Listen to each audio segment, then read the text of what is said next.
Es el tema para hoy. Sabemos que del reinado en Israel, los reyes allí, cosas poderosas y maravillosas que el Señor se movía a través de los reyes y de profetas, etcétera, etcétera. Allí había un rey que se llamaba Josías. Josías era hijo de Amón y nieto de Manasés. Josías en el idioma hebreo se pronuncia o se lee Yosiyahú. Los nombres, hasta esos nombres han cambiado. Quiere decir con Yahweh quiero andar. Eso es lo que quiere decir esa frase. Josías fue un rey bueno, hizo lo recto delante de los ojos del Señor, dice la palabra, y empezó a reinar a los 8 años de edad. A los 8 años de vida. ¿Ustedes se imaginan un niño? Pero cuando un niño es levantado, mire que habían reyes que se levantaban a los 14 años, a los 12 y reinaban con una autoridad impresionante, lo cual demuestra de que si un niño es levantado con esa formación, a él llega, nada de que, ay no, dejemos el muchacho es que como es un muchacho, dejémoslo que goce la juventud. Pero esto demuestra realmente que cuando usted quiere orientar sus hijos hacia el Señor, se puede hacer desde muy temprano. Esa historia que nos ha metido el mundo de que no, dejémoslo que goce y que goce ¿qué? Que goce en las manos de ¿quién? ¿De Satanás? Que goce en las manos de el mal. Porque finalmente, a través de todas las rumbas y a través de todas las cosas, los muchachos hoy en día llegan a la prostitución, llegan a la farmacodependencia, llegan a la criminalidad. Por nosotros ser padres complacientes que decimos, no, deje que el niño aproveche la juventud de la niña. Cuando viene en embarazo, cuando le pasan cosas tremendas, la niña, ¿culpa de quién? ¿Sí o no? Él reinó por 31 años, o el niño, ¿no? También la niña o el niño, por 31 años. Y empezó su reinado más o menos en el 629 antes del Mesías, hasta 628, 629 cuando él empezó su reinado. Ustedes saben que en el calendario, antes de lo que llamamos aquí, ¿no?, en el mundo occidental, antes de Cristo y después de Cristo, yo digo antes del Mesías y después del Mesías. Antes del Mesías se hacía en forma de retroceso, y una vez llega el nacimiento del Mesías, de ahí empiezan, y llevamos ya 2014 años de calendario gregoriano, ¿no es cierto? Entonces yo quiero que miremos en el libro de Reyes, segundo libro de Reyes, por favor. Segunda de Reyes, el 22, capítulo 22 desde el 1. ¿Qué sucedió? Es muy importante que conozcamos nosotros los reyes, porque nos da una idea clara de qué era lo que el Señor había formado, ¿no? Resulta que en ese reinado ahí nos empieza a contar la historia, ¿sí? Y la voy a ir contando, a desglosando, porque es bien importante que conozcamos eso. ¿Y en qué andaba el pueblo? Porque esa es la otra, ¿no? ¿En qué andaba el pueblo? ¿Qué estaba haciendo el pueblo? ¿Y qué estaba pasando con el pueblo de Israel? El pueblo de Israel fue siempre un pueblo muy rebelde, muy desobediente a la voz del Señor. Sin embargo, el Señor lo escogió de entre todos los pueblos de la tierra para hacer de él un pueblo especial, que fuera su pueblo. Él lo quiso así, y escogió el pueblo más olvidado de todos, porque ninguno de los otros pueblos lo quiso recibir, pero ellos sí. Entonces ahí se glorifica el Señor. Entonces dice el 22 así: cuando Josías comenzó a reinar era de 8 años, y reinó en Jerusalén 31 años. El nombre de su madre fue Jedida, hija de Adaya de Boscat, e hizo lo recto ante los ojos de Yahweh, y anduvo en todo el camino de David su padre, sin apartarse a derecha ni a izquierda. O sea, fue un hombre Desde los 8 años. Yo me imagino que le llevaban las tablets, le llevaban los carritos, ¿no? A jugar y decía, no, estoy ocupado ahora en las cosas de mi padre, ¿sí? Me imagino que le llevaban a ellos, no sé, los jueguitos y infancia cero. O sea, su responsabilidad estaba desde los 8 años. Tremendo. Para gobernar todo un pueblo. Entonces dice que a los 18 años del rey Josías envió el rey a Safán. ¿Quién era Safán? Era un escriba, dice, hijo de Azalía, hijo de Mesulán, escriba a la casa de Yahweh, diciendo, ve al sumo sacerdote Hilcías, o sea, el sumo sacerdote era el nombre Hilcías, dice, y dile que recoja el dinero que han traído a la casa de Yahweh, que han recogido del pueblo los guardianes de la puerta. Él dice, vaya, el escriba, hágame favor, y recoge eso, dice el rey.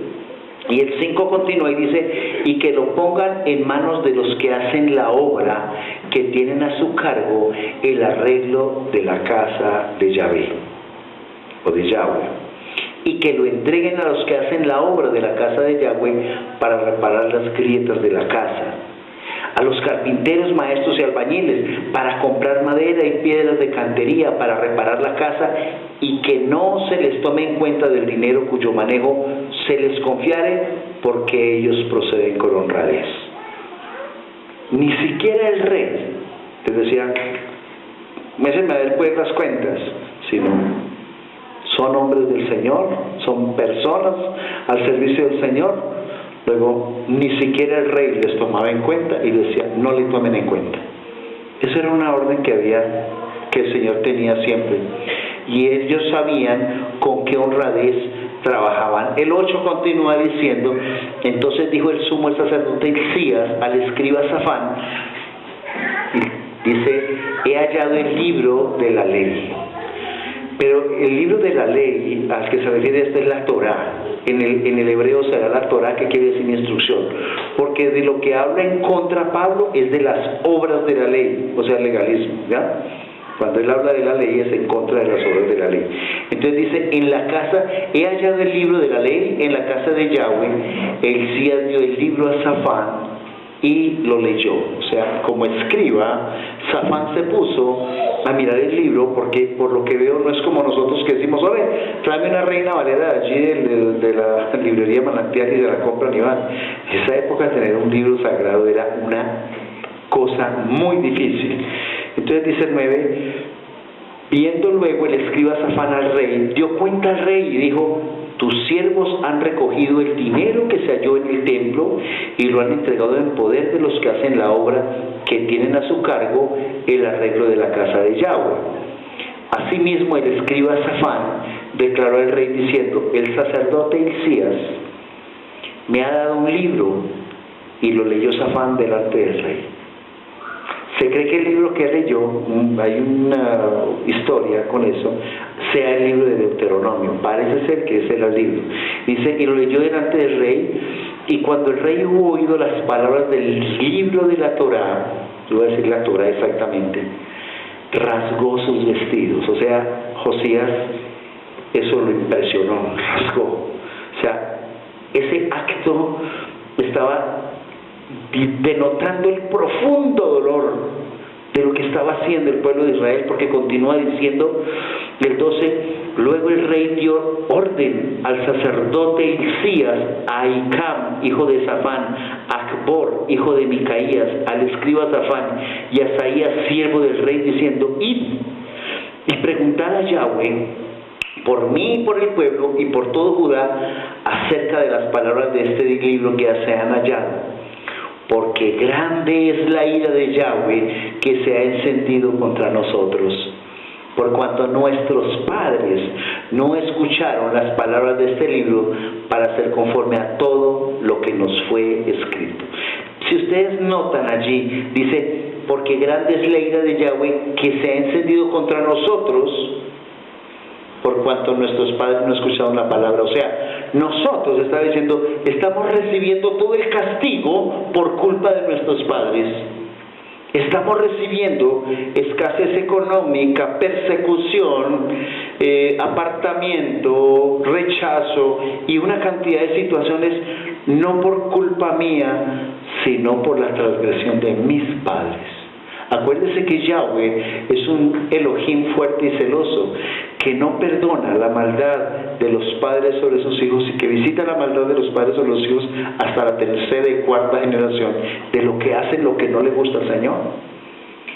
Entonces nosotros también tenemos que pensar que muy posiblemente nuestros padres, nuestros abuelos, nuestros tatarabuelos o bisabuelos hicieron lo que el Señor no quiere que hagamos delante de Él.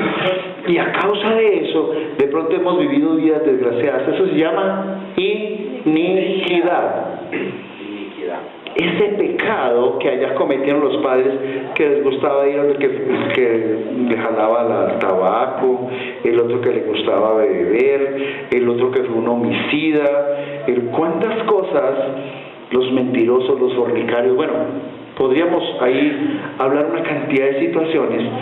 Y entonces, ¿cómo llega? Y aparte de eso, no buscar del Señor y hacer lo que no le conviene, pues lo que el Señor no quería. Entonces dice, porque grande es la ira de Yahweh que se ha encendido contra nosotros por cuanto nuestros padres no escucharon las palabras de este libro para hacer conforme a todo lo que nos fue escrito. Entonces fueron al sacerdote Hilcías y a Icán, a Cor, Safán y a Asías, a la profetisa Hulda. O sea, todos ellos se fueron para donde una profetisa del Señor. La profetisa Hulda era una mujer de acuerdo a lo que el Señor quería. Decía, y fueron a la profetisa Hulda, mujer de Salum, hijo de Tikva, hijo de Argas, guarda de las vestiduras. O sea, el esposo de ella era guarda de las vestiduras, la cual moraba en Jerusalén, en la segunda parte de la ciudad, y hablaron con ella. O sea, todos ellos, después de encontrar la Torá, ese libro de la Torá, y después de que el rey Josías los manda y dice, va, pregúntele, en ese momento veo yo que la profetisa que había era Hulda, una mujer de Dios.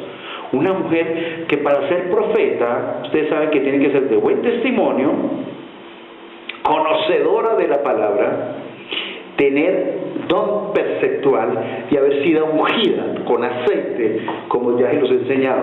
No es como por ahí dicen, no, es que yo soy profeta porque yo me sueño algo y ya se me reveló. Yo me sueño, el Señor me pone algo en mi corazón y ya se le cumple a la gente. Eso no es ser profeta. Eso es tener un don de percepción que es un insumo, porque profecía podemos dar todos, pero ser profeta es algo diferente. Ya los he enseñado mucho tiempo, ¿no? Ser profeta necesita toda una cantidad de elementos para ungir un profeta. Entonces, esta sí era profeta, y entonces dice el 15, y ella les dijo, así ha dicho Yahweh, el Elohim de Israel, decid al varón que os envió a mí,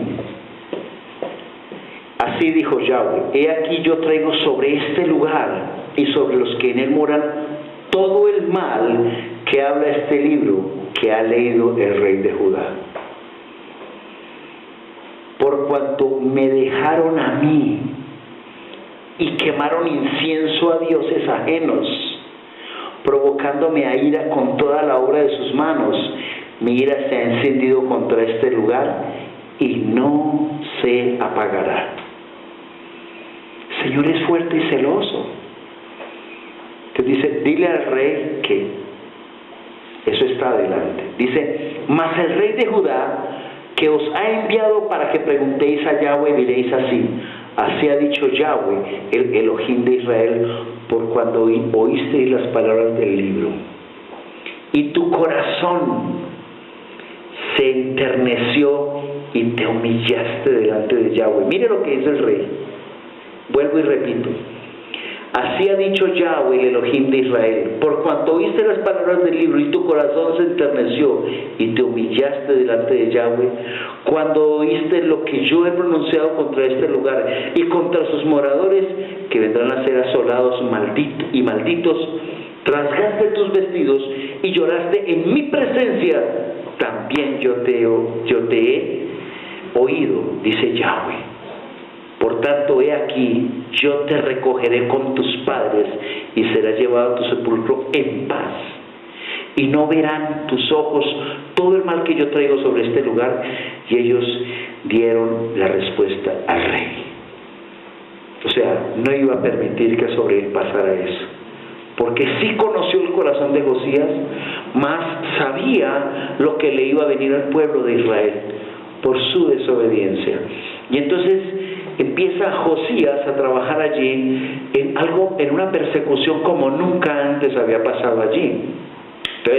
Entonces el rey mandó reunir con él a todos los ancianos de Judá y de Jerusalén, y subió el rey a la casa de Yahweh con todos los varones de Judá y con todos los moradores de Jerusalén, con los sacerdotes y profetas y con todo el pueblo, desde el más chico hasta el más grande, y leyó, oyendo ellos, todas las palabras del libro del pacto que había sido hallado en la casa de Yahweh.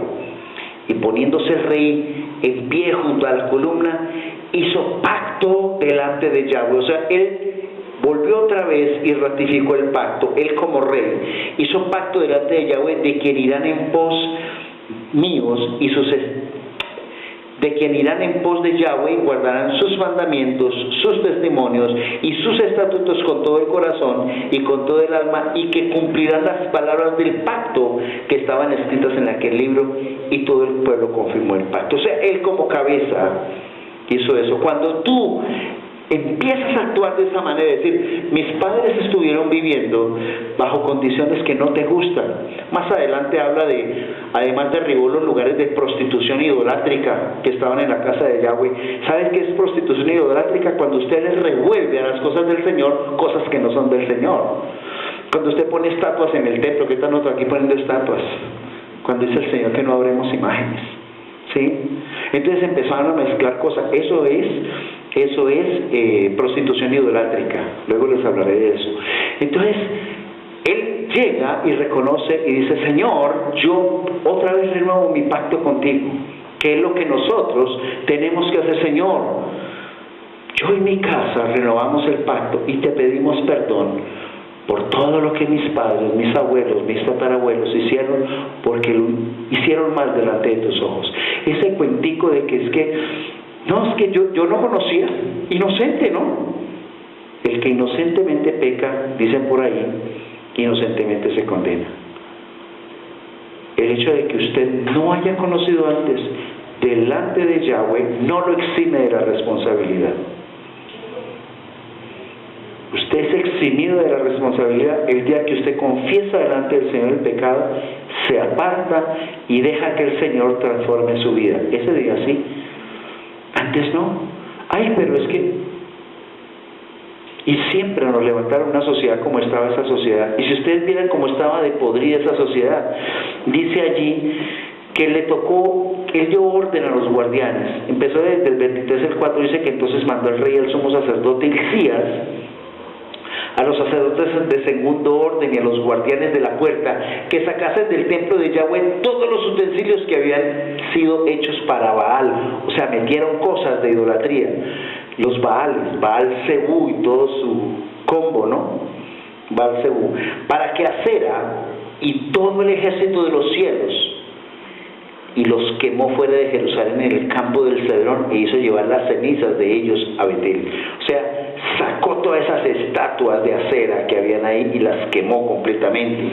Dice el quinto: y quitó a los sacerdotes idólatras que habían puesto los reyes de Judá para que quemasen incienso en lugares altos en las ciudades de Judá y en los alrededores de Jerusalén, y asimismo a los que quemaban incienso a Baal, al sol, a la luna y a los signos del zodiaco y a todo el ejército de los cielos. O sea, todo eso es del demonio. Todo el zodiaco, todas esas cosas, todo eso. Él hizo que se quemasen. Y muchos son por allá: ay, ven, yo soy Libra, ¿qué hay para hoy? Cogen y leen la crónica y dicen: ¡ah! Leen el horóscopo, yo soy Sagitario. Por favor, un hijo del Señor hablando de eso, escuchando a los demonios ahí. ¿Ah? Claro que cuando andamos en el mundo nos pasa igual, ¿no? Sí, claro. Pero ya, hoy, que somos creyentes, que creemos en el Señor Yeshua, que nuestro destino está en manos de Él, por favor, mire lo que hizo Josías con esto. Dice el 6: también hizo sacar la imagen de Acera fuera de la casa de Yahweh. Acera era llamada la reina del cielo, ¿no? fuera de Jerusalén al valle, bueno, y allí los quemó en el valle, etcétera, etcétera. Y el 7 dice, además derribó los lugares de prostitución idolátrica que estaban en la casa de Yahweh, en los cuales tejían las mujeres tiendas para acera. Mejor dicho, él dice que hizo venir a los profetas malos y todas esas cuestiones y dice el 13, asimismo profanó el rey los lugares altos que estaban delante de Jerusalén, a la mano derecha del monte de la destrucción, los cuales Salomón, rey de Israel, había edificado a Astoret, ídolo abominable de los sidonios, a Quemos, ídolo abominable de Moab, y a Milcom, ídolo abominable de los hijos de Amón, y quemó las estatuas y derribó las imágenes de acera, y llenó el lugar de ellos de huesos de hombres. O sea, él cogió, dice el 20 por ahí más adelante, para que mató además sobre los altares a todos los sacerdotes de los lugares altos que allí estaban, y quemó sobre ellos huesos de hombres, y volvió a Jerusalén. O sea, él cogió todo lo que le enardeció, todo lo que le apartaba del Señor, y volvió otra vez el pueblo, y el pacto fue la reconciliación con el Señor. ¿Cómo nos ha reconciliado hoy nuevamente cuando la palabra dice Pablo que nosotros estamos apartados de los pactos y las promesas? Él nos reconcilia a través de mi Señor Yeshua HaMashiach, nos circuncida, empezamos a ser pueblo de Israel al aceptar al Señor Yeshua HaMashiach, y volvemos y nos reconciliamos con Él el día que nosotros hacemos lo que hizo Josías. Voy a quemar todo lo que no sea tuyo, Señor. Voy a pedir por ti, voy a pedirte perdón y voy a confirmar mi pacto. Porque yo quiero que mi generación futura, mis hijos, mi hogar y todo lo que en mí está, sea rociado, impactado por tu presencia.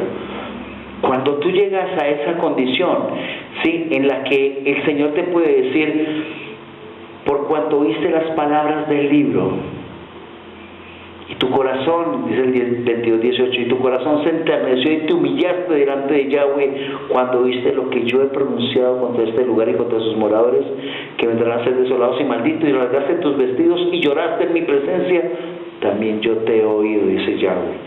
Cuando tú oras en su presencia.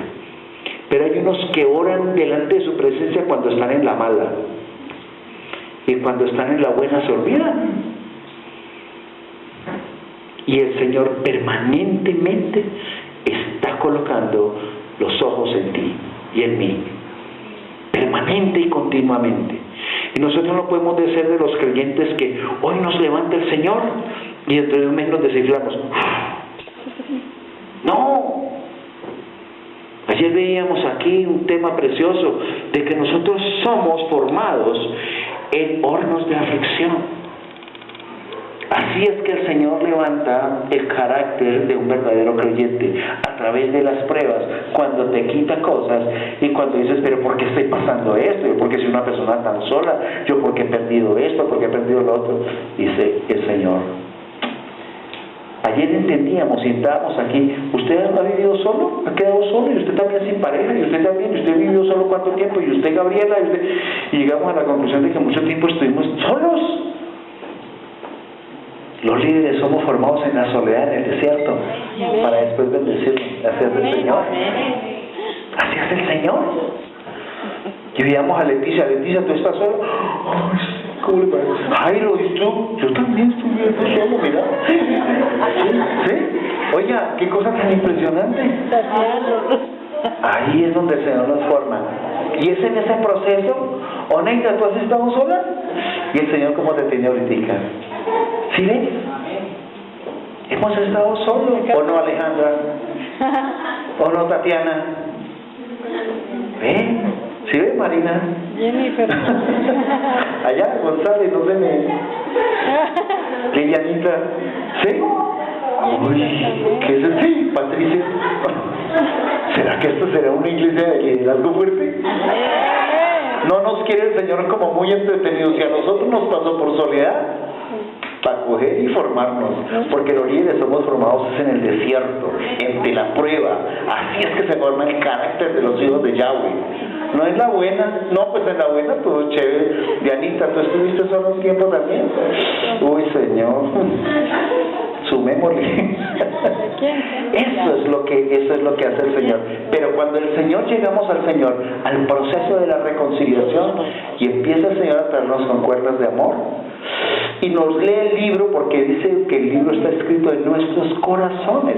Ya ese libro no aparece solamente acá, sino que cuando tú escuchas la voz del Señor, eso es como un chip que tienes tú ahí. Mis ovejas escuchan mi voz y me siguen, dice el Señor. Y cuando llegó el momento en que tú escuchaste la voz de tu pastor, que es el Señor, que es Yahweh, la escuchaste a través o de tus pastores o de las personas que estuviste cerca, que dice, no, definitivamente el Señor, yo tengo que volver. Y yo hoy me gozo de verlos y que nosotros estamos allí. Esta es una iglesia con poder. Esta no es una iglesia, las iglesias de los escogidos son así. Nosotros estuvimos el año pasado en un desayuno muy especial con el pastor Eduardo Cañas, ustedes se dieron cuenta. Tuvimos el privilegio de tener un desayuno, la pastora y yo, con el pastor Eduardo Cañas. Antes de que estuviera en el Coliseo, nos fuimos una mañana y tuvimos el privilegio de estar con él. Y nos decíamos, las iglesias que están llamadas a la presencia del Señor no son las iglesias macro, sino las pequeñas iglesias, porque ahí es donde está la presencia del Señor para este tiempo. Por eso estamos seguros de que la presencia del Señor está aquí, en cada uno de ustedes. Pero no hagamos lo del pueblo de Israel. El pueblo de Israel se paraba mejor dicho, en el desorden más horrible. Miren lo que dice ahí el capítulo 23, el 24, dice: asimismo barrió Josías a los encantadores, adivinos y terafines. No sé qué serán terafines, hay que averiguarlo. Y todas las abominaciones que se veían en la tierra de Judá y en Jerusalén, para cumplir las palabras de la Torá que estaban escritos en el libro que el sacerdote Hilcías había echado en la casa de Yahweh. No hubo otro rey antes de él que se convirtiese a Yahweh de todo su corazón, dice, de toda su alma y de todas sus fuerzas. O sea, no hubo otro antes que Josías. Y nosotros siempre tenemos en cuenta pues a David, tenemos en cuenta a Salomón, pero cuando yo me encuentro esto, dice, no hubo otro rey antes de él que se convirtiese a Yahweh de todo su corazón, de toda su alma y de todas sus fuerzas, conforme a toda la Torá de Moisés, ni después de él nació otro igual. ¡Qué carácter de Josías! ¡Qué hombre de entrega, valiente, aguerrido! Para adelante. Terafines son ídolos caseros. Gracias, mi hermano Juan Harvey. Ídolos caseros, terafines. O sea que podemos decir, los ídolos caseros son, adoramos más al hijo. ¡Ay, mi hija! Pobrecita la niña. El niño, ¡ay, no! Papito, ¿dónde vas a estar? Comprémosle al niño esto, a la niña, al papá, o a la mamá, o al hermano. Hay gente que idolatra más a un hermano, como es el que salió adelante en la profesión y el que tiene plata. Mi hermano. No, pare ahí. Entonces, mire, adoramos más, ese tipo de cosas. No, el Señor no quiere sino el ser el primero, no más, en tu vida y en mi vida. El Señor, entonces, cuando tú, ¿qué estaba haciendo entonces el pueblo de Israel? Haciendo lo malo. Pero cuando tú llegas y te reconcilias con el Señor empieza a transformar tu vida de una manera tan radical que te sorprendes. Dices, uy, wow, yo hace un año hacía esto y hoy, mire cómo ha cambiado mi vida. Yo les digo pues que la vida de uno, yo creo, estoy absolutamente seguro que mi vida sea una vida tan corriente sin el Señor. Hace unos días me ponía a hablar acá con la pastora y me decía, si yo no estuviéramos aquí haciendo esto, si alguien le dijera a uno, ya ustedes no pastorean, no son pastores, o le quitaron al Señor esa posibilidad, yo le perdería el propósito a la vida. Y tengo profesión y todas las cosas, pero yo sin esto no puedo vivir. Yo sin mi profesión puedo vivir, sin todo puedo vivir, pero sin el Señor jamás. Por eso tenemos que reconciliarnos. La reconciliación es importante. 2 Corintios 5:18.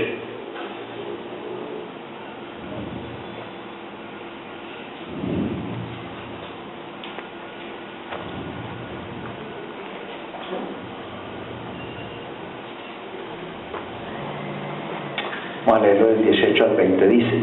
¿Estamos? Amén. Y todo esto proviene de Elohim, quien nos reconcilió consigo mismo por el Mesías. Él produjo eso y nos dio el ministerio de la reconciliación. Por eso este es el ministerio de la reconciliación, que así como en la época del rey Josías volvió, él confesó y restauró, el Señor viene, se desmonta del trono de la gracia, viene y da su vida por ti y por mí, y es tan hermoso que nos reconcilia con Él, dando su vida, su sangre. Valemos tanto para Él que derramó hasta la última gota y nos por amor a nosotros se reconcilia. Dice que Yahweh estaba en el Mesías reconciliando consigo mismo al mundo, no tomándoles en cuenta a los hombres sus pecados, y nos encargó a nosotros la palabra de la reconciliación. Eso es lo que tú y yo ahora estamos en gracia reconciliando, ¿sí? Así que somos embajadores en el nombre del Mesías, como si Yahweh rogase por medio de nosotros. Escuche eso, como si Yahweh rogara por medio de nosotros, o rogamos en nombre del Mesías reconciliados con Yahweh. A eso estamos llamados, a decirle: Señor, yo hice verdaderamente lo malo, no solamente hice, pensé y actué malamente.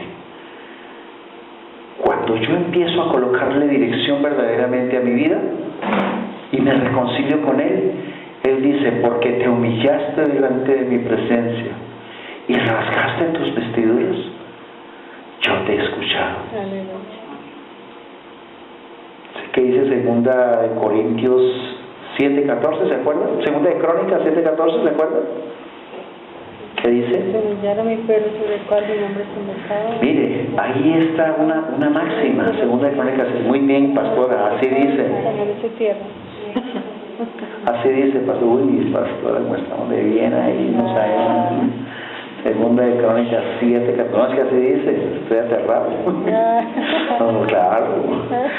Si se humillare mi pueblo sobre el cual mi nombre es invocado, mi nombre, ¿no? Yahweh, y oraren y buscaren mi rostro y se convirtieren de sus malos caminos, entonces yo iré desde los cielos y perdonaré sus pecados y sanaré su tierra.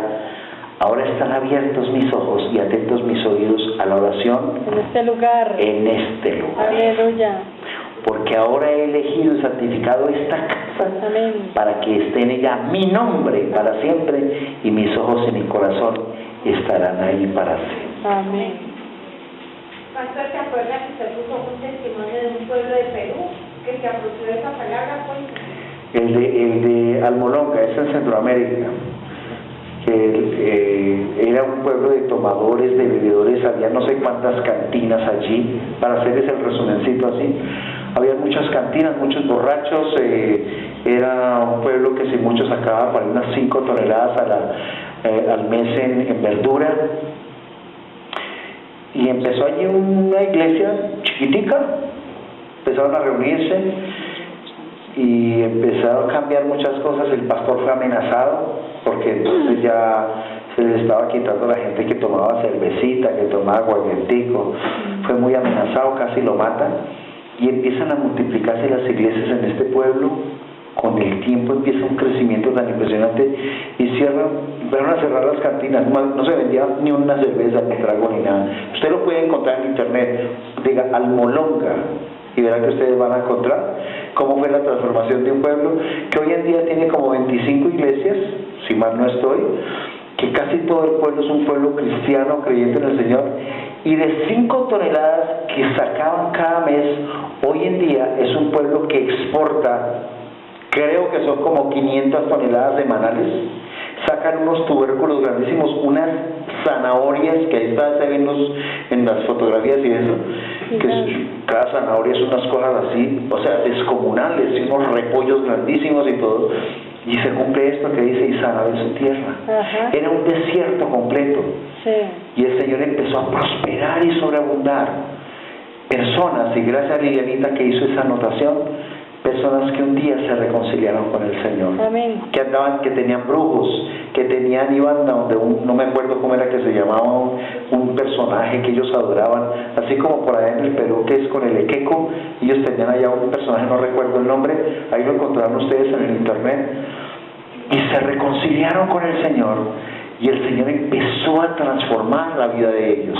El Señor nos llama a esto, a que nos reconciliemos con Él, porque nosotros, a través de la reconciliación que el Señor hace con nosotros, transforma nuestras vidas impresionantemente. Yo sé que muchos de acá pueden hacer el recorrido de hace unos 6 meses atrás y 6 meses para acá, y dígame si el Señor no ha transformado y cambiado sus vidas. Amén. Tremendo, es tremendo, pero es cuando nosotros disponemos y decimos: Señor, confieso delante de tu presencia, yo no he hecho lo bueno, yo he creído, porque hay muchas personas que creen que es preocuparme por conseguir más plata, por conseguir más carros, por conseguir más posición.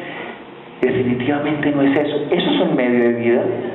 Pero yo veo una gente, personas muy adineradas y todas las cosas con muchas posiciones, y sin el Señor, pero eso sí, enrumbados, haciendo lo que no es, en fiestas, en rumbas, en homosexualismos, en lesbianismos y quién sabe qué desórdenes, pero apartados del Señor. Digo yo, ¿de qué le sirve a Él tener todo eso si no tienen al Señor? Dice: yo me aparto de quien se aparta de Él. Delicado, y están esperando desde el momento de morirse que venga el Señor para decir: ay, Señor, perdóname, yo no creía. ¿Ya para qué? Mis ovejas escuchan mi voz y me siguen. No, mis ovejas escuchan mi voz y esperan a que yo venga para que arrepientan. No, así no es. Y me siguen porque usted, no importa su posición económica, su estrato social, no importa, desde donde sea su profesión, usted puede amar a Dios y servirle con todo su corazón, con toda su alma y con todas sus fuerzas.